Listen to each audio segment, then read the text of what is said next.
didn't speak up for yourself. You didn't create boundaries. You didn't say, I do want this, I don't want this, I expect this, I won't tolerate this, this, and this. Like, our boundaries is how we protect our energy. I agree with you. It has some truth to that. At the same time, I think on other people's defense of the people that get called the users, a lot of people really don't know. I'm not necessarily, so I'm real big on like a phrase I learned as a kid, our people perish for lack of knowledge. So certain people just really don't know how not to be a certain way. Yeah. But you have to learn how to dictate those people though. The people that you don't mind helping because, all right, he don't really know more, and if I help him, this is probably going to show him more, them or whoever they are, open experience to, you know, X amount of values of life that you want them to have or they want to have, and you see them building toward it. But I do agree, because like I went through a phase where like I was like what I call a reliable nigga.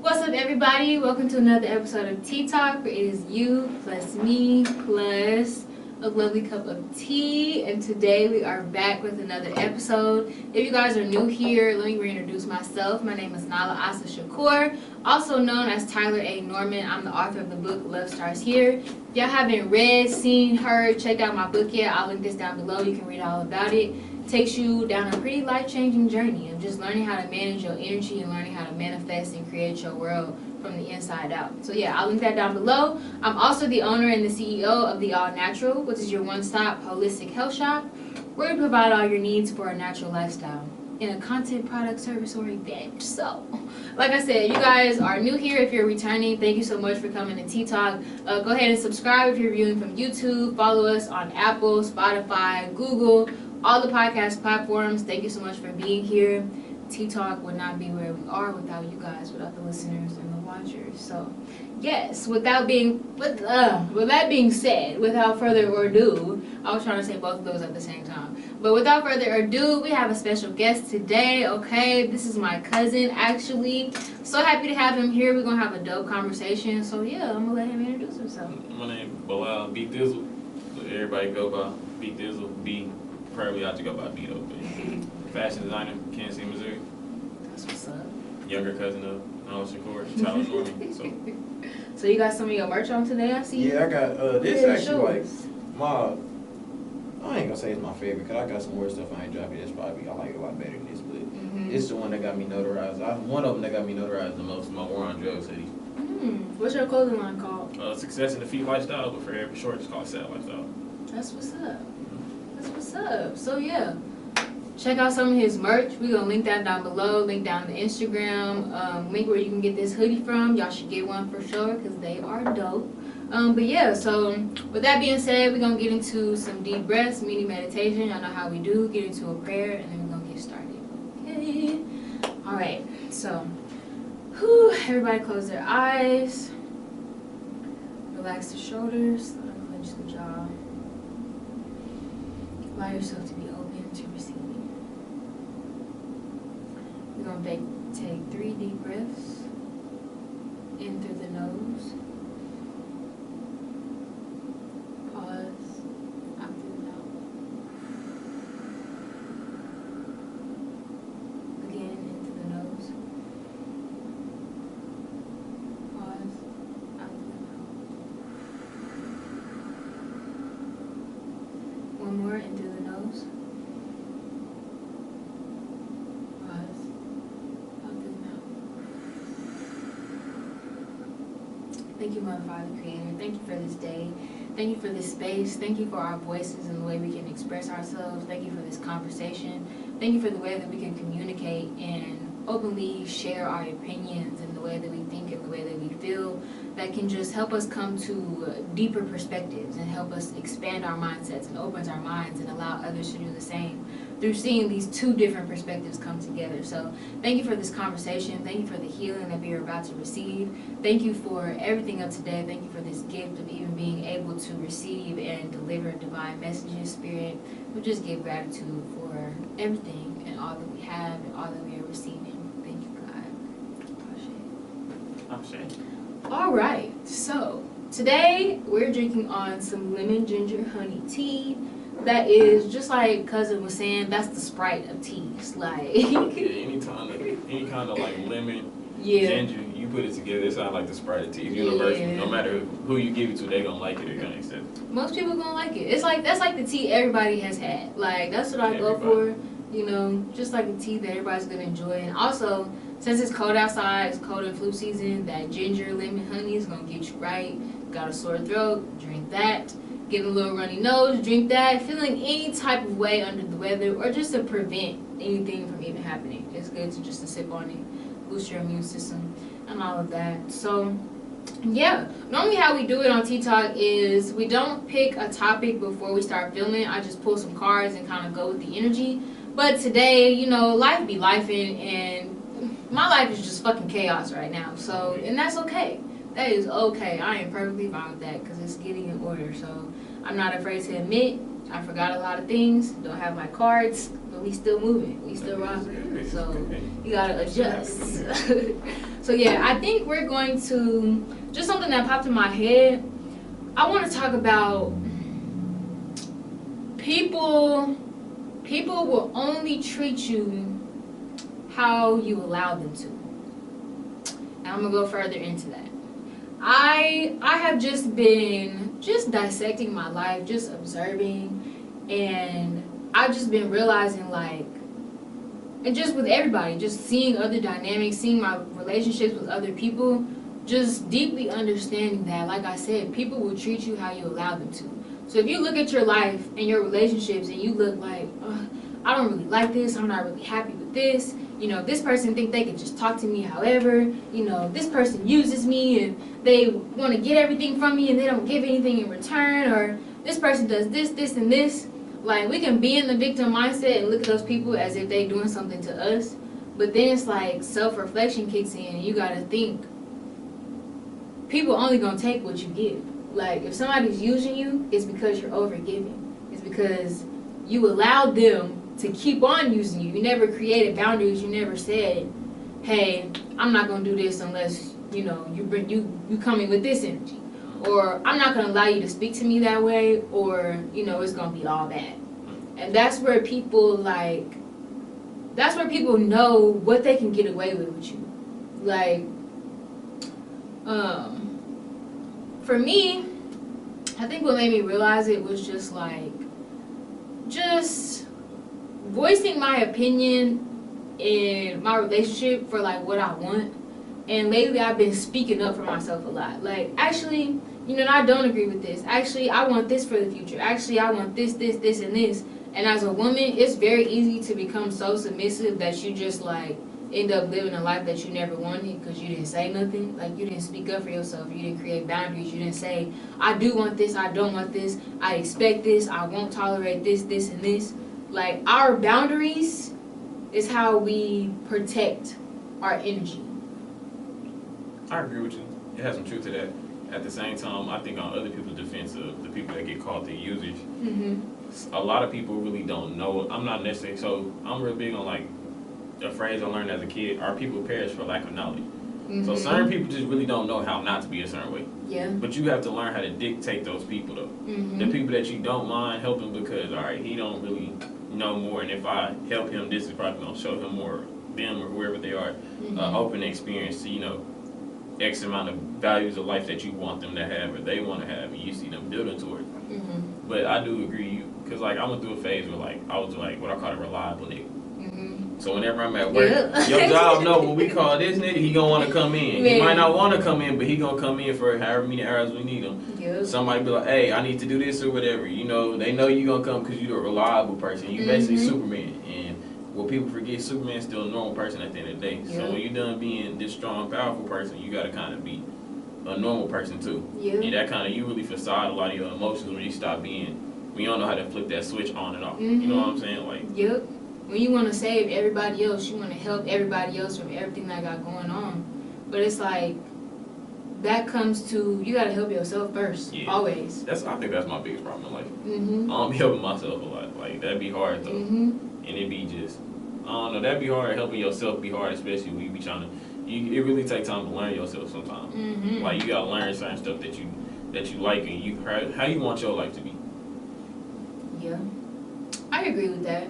I think that's where just self-loves come in. Like, just putting yourself first, knowing, and also being aware of your energy, being aware to know, like, okay, I'm getting burnt out, like, and it's from me over giving, me not giving myself the energy that I keep giving to everybody else. So it's like you said, like, you was the reliable nigga at a point in time. People kept calling you because, like you said, they know you was gonna do it. And that goes with, like, back to what I said, people are only gonna take what you give them. So it's up to us to create those boundaries and create those lines. Like, okay, actually, like with me, it's the opposite. If my job call me on my day off, they know it's a very slim chance that I'm coming in because I've created those boundaries for myself. I work my days that I work per week, and my days off are my days off. Like, there's nothing. My self-love is strong enough to where I know, like, no, I need my day off. I need this energy to myself. I need space to do my self-care, have alone time, to do my journaling, to do all these things. And if I make myself so reliable to everybody else, to helping everybody else, and everybody else's problems are mine, then it's like we gonna have no room for ourselves. Good, like I said, my job called me. It's gonna be funny if they watch this because they know. My job called me. They know I'm not coming in. They know I'm gonna be like, hey, I'm busy today. Sorry. Because I'm not coming on my day off. Because I'm already there most days of the week. Is that I have to have boundaries where I got to put myself first. Like, hey, I know y'all need help, but respectfully, that's not my problem, though. And I can't take on everybody else's, like, and it's hard, though, because when you're somebody that, like, you want to help people, it's hard to say no because you feel guilty. You like, dang, well, if I don't, who is going to do it? So, you know how you, like, so when you in your free time, your day consists of, like, journaling and stuff like that? I mean, yeah, just depending on the day. Like, some of my free time might be just, like, I'm on my phone, I'm on YouTube, I might journal. I journaled yesterday, which is very necessary. This could be, like, self-care, it could be cooking.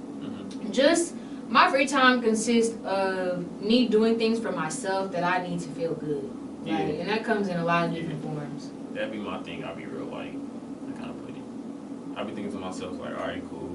My free days, usually I'm always working on clothes, some type of clothes in some type of way or something like that. Even if I don't got no orders to fulfill that day, I got something clothes-wise I can always learn. So, like, how journaling is to you is like how making clothes is for me. So it's making like clothes, therapy. Making clothes and thinking of some type of clothing to do this or it's my way of expressing myself. When I first started making clothes, like, I'm not gonna say like I didn't like my stuff, but it was just like I see the elevation. So now it's like, all right, but at the same time, I see where I was at in life at the time. Like, I compare making clothes and like just doing anything like this close thing to making music. It's like rapping for us. Like, we don't want to become rappers. Like, that's not for us. I can't imagine myself standing on the stage and, you know, getting high and rapping with my homies is cool. But I can't see myself, like, getting on stage or whatever. Like, that didn't convince me getting in the booth a couple of times, but it's not nothing I'm going to pursue. Like, but that's just our form of therapy. And plus, I listen to music a lot. Like, sometimes I don't watch TV. I'll go weeks without watching TV. I'll just listen to music. Same. Yeah. I'd rather listen to music than watch TV because I feel like music is like a language. Everybody know I might like a TV show, you might hate that motherfucking TV show. But everybody, you can like one music artist and I can like the same one and we still have that same comment between us. Yeah. I'll go with that.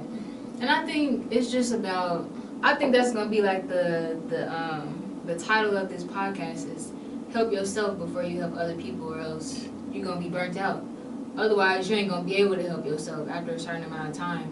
And also you're gonna build up resentment after, let's say if you was still the reliable nigga from multiple people, from job, family, and say you started getting money and people started doing it even more. Because that happens. Once you start elevating, oh my gosh, them boundaries have to be enforced very strongly, especially if like I said, if you come up on some money, everybody gonna come to you like, well, hey, I got this problem. You know, can you help me? It's like, well, hey, I was there too and I had to help myself. Like, I can't be the save all of everybody. I gotta enjoy the fruits that I have planted, the fruits that I have sown and I've created for myself. And it's like, we gotta be careful with just not feeling bad about that shit. Cause that happens. Like, when you get money, and I was creating a scenario. So let's say like, you were still a reliable nigga, you get money, and everybody got their hand out, and you feel like you gotta save everybody, and you handing out, and you're doing so much. You're over here doing this for this person. You calling, answering here, and here, and you look down 10 years later, and all you did was do shit for everybody else. You never did nothing for yourself. Exactly. You're going to resent everybody. But I'm real good at like, I don't be feeling resentful for doing stuff like that for people. Like, it depends. It's like certain stuff. Like, I don't know. I think I'm just blessed to where I have like, I'm real good at deciphering who people are in my life. Until you, and I'm real good at like, I just recently like, I don't believe everything in the zodiac sign kind of thing to a certain extent. It's not that I don't believe in it. I don't know too. Let me rephrase it. I don't know too much of it to say about it. But like, I'm a Taurus, so they say we're extremely stubborn people. And once you do one thing to us, I'll probably never talk to you ever again. I don't mind never talking to somebody ever again. Like, you make me mad enough. All right, cool. You just don't talk no more. That's cool. You can call me.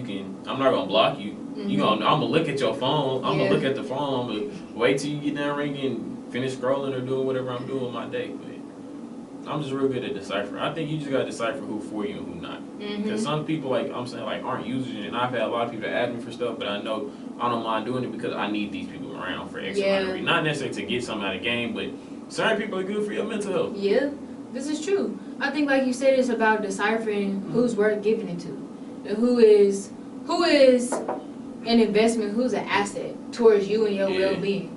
Because it could also be like, all right, this family member may hit me up because they need things, but this family member is also always there when I need to talk. And they, you know, I can come to them for counsel and I can speak to them about whatever. That's an equal exchange. Like, then that person can come to you like, hey, we got an equal exchange.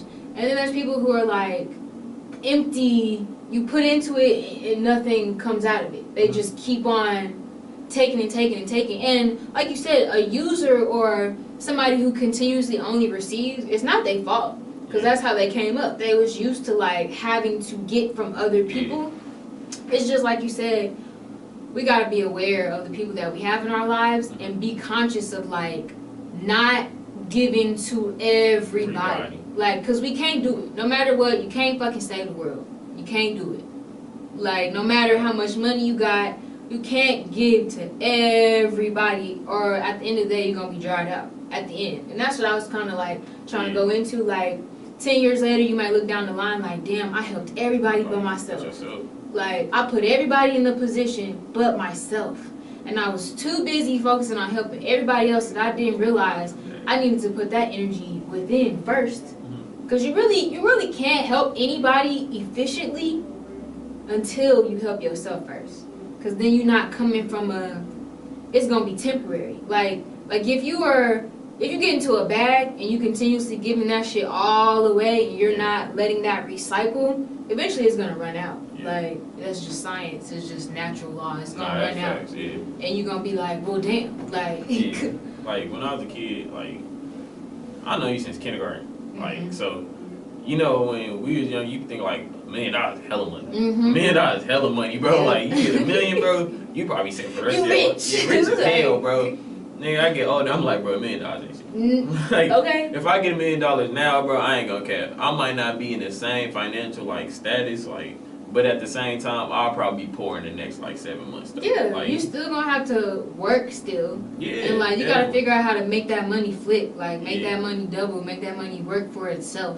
Because $1 million, it's not you can quit your job and live out that shit. Like you say, it's gonna be gone. We young. Yeah, you gonna probably, after that $1 million, after taxes and everything, you probably can live, like, 3 months without working. Yeah. Max, bro. Other than that, yeah, bro. I'll be back to your job. Depending on how you spending it, too. Yeah, that too. But I'm ignorant, so I'm gonna buy something crazy. I gotta buy. If I get $1 million, bro, I gotta spend it crazy. But I think like, I don't know. It's something like I relate a lot of things to sports because growing up I played a lot of sports. So like, and also I'm real big on like you gotta find the purpose of life. So, and I don't believe these in somebody's purpose just to give out their bag. But at the same time, what if somebody's more of a giver in life than they are to be a receiver? Yeah. Like, this is true because God can give you certain blessings in order to give them to other people. Yeah. And you can be the conduit. You can be the vessel that gets put through, and you're supposed to give. And that is facts. Like, I'm glad you brought that up. You're supposed to be a facilitator. It's like basketball. You're the point guard. You gotta. So this is what you gotta do. You gotta make sure that everybody touch the ball at least one time. This is true. Before you finally score. You might not even be the person to score, but everybody still gotta touch that ball and realize this is what they need to do. And if they don't, that's on you every time. Mm-hmm. But it's certain people for that. But at the same time, you gotta know when to be that giver and when to be the alright. Exactly. And protecting, who I am. Yeah, and it's like I'm glad you brought that up because it's not about not being a giver or not sharing or not providing, not putting people in positions and not giving back. It's really just about self-awareness, to know your energy enough to know okay, I've given out so much, I need to take a break and I need to recharge for a second. I'm gonna go back to giving because that's my nature. That's what God put me here for. This is why I have all of these blessings, and I know I'm a natural giver. But a giver can't give non-stop. Yeah. You have to at some point recharge. For sure. You have to at some point, and even with me in my work as a healer, as somebody who takes my own journey and my own story and shares it with others so they can learn and grow and elevate from that, I even have to take steps back. Okay, somebody hit me up and they want to know what this and this means, and they having this and they want to. If I got so much shit going on in my life where I can't even carry what you coming at me with, I have to be conscious enough to know okay, I'm going to still give you your advice. I'm going to still give you your feedback. I just need a week. Yeah. I need a week to myself. I need to recharge so I can come back and be a better me. Mm-hmm. So, I think that also plays in a part of who the people that you have around you, because I'm real big on and it took me a long time so I got older to understand stuff. The company that you keep really is your energy that you always going to have. Mm-hmm. And that really play a lot of people, play with a lot of stuff in our generation, because now we live in such a generation, everybody want to be a gangster, everybody want to be it's versus a person, at least dude-wise, everybody want to be yeah, bro, everybody want to be NBA YoungBoy now. Yeah. You either YoungBoy, you want to be Lil Durk, there's no in between, bro. It's kind of bro, I don't even think they want to be, I don't think Lil Durk really want to live how Lil Durk live. Right. I definitely know NBA YoungBoy don't want to live how he live. Mm-hmm. But at the same time, it's the people that you keep around you, them energies are really going to manifest back to you, alright, cool. I always got people that's around me, so like you said, you can't always be the giver, but them people that also, when it's your time to receive or your turn to mellow out, they gonna make that a lot easier for you. Mm-hmm. That's naturally the people you don't mind giving. All right, they gonna make you recharging, so we know not necessarily even asking for nothing, but we know how much this recharging process is for the whole. Everybody gotta move as a team, basically. Yeah. And that's a good point. The people, and that'll really show you, creating boundaries will really show you for sure. the realness of the people around you. Because like you just said, it's your real friend. They really care about you, and they're not just here for what they can get from you. Yeah. If you need to recharge, they're going to understand. That's know one time. Okay, you don't see how they really feel about it. Yeah, okay, where you need to recharge, I respect that. You need your space. What can I do for you while you're in that process? But the people who you create your boundaries, hey, I can't do that. And they well, and they all of a sudden you the bad person. Yeah, it's all right, well, I see what you was here for. Yeah. You was here for what you could receive out of this. Because now that I ain't got it, what do we have? I believe that. I'm real big on I believe this is in certain situations, because unless you if you smooth like that, you can hide your tracks. But I'm real big on whatever happens in the dark is gonna come to the light. So if you're there for a bad intention, your intentions aren't good, eventually it might not be day one, it might not be year one, it might be year 7, day 60. And your true intentions gonna show, and that means for that whole 7 years, I used to tell my homegirls this all the time. If you ever ask them, if a man ever asks you hey, I'm on that with you, what's up?